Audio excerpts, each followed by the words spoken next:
টাকায় 30টি আমলকি ক্রয় করে টাকায় কতটি করে বিক্রয় করলে 20% লাভ হবে?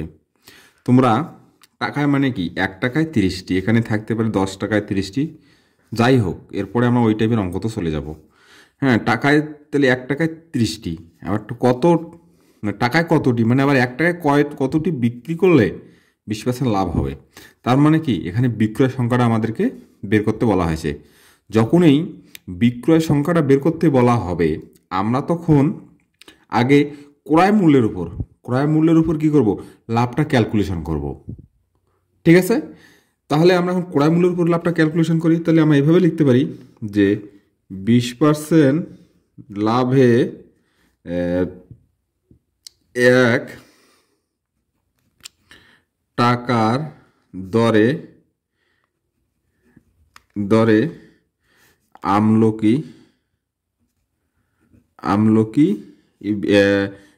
আমলকির বিক্রয় মূল্য বা বিক্রয় করতে হবে, যাই হোক। তাহলে আমরা লিখি 1 এর 120%। 20% লাভ মানে কি 100 থেকে যোগ 20। ঠিক আছে, তাহলে 1 এর 120% মানে উপরে 120, নিচে 100। তাহলে এটাকে কেটে দিলে 1.2, এটা কি টাকা কিন্তু। তাই এখন তোমরা খেয়াল করো যে যেটা আমাদেরকে উত্তর বের করতে হবে সেটা আমরা ডান পাশে দেবো, সেটা আমরা কী পাশে দেবো, ডান পাশে দেবো। তাহলে এখন আমরা লিখতে পারি এইভাবে যে এত টাকায় বিক্রয় করতে হবে কয়টি, খেয়াল করো এই প্রশ্ন আছে 30টি। 30টি কি আমলকি।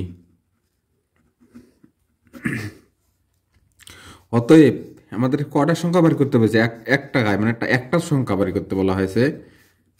তাহলে একটার সংখ্যা হলে বের করে নিচে যাবে এটা। ঠিক আছে, কারণ এটা তুলে দেবো, কারণ দশমিক পরে একটা সংখ্যা আছে, এই জন্য একটা শূন্য দেবো উপরে দিলে আমাদের এখানে আছে 25টি। এটাই হবে উত্তর,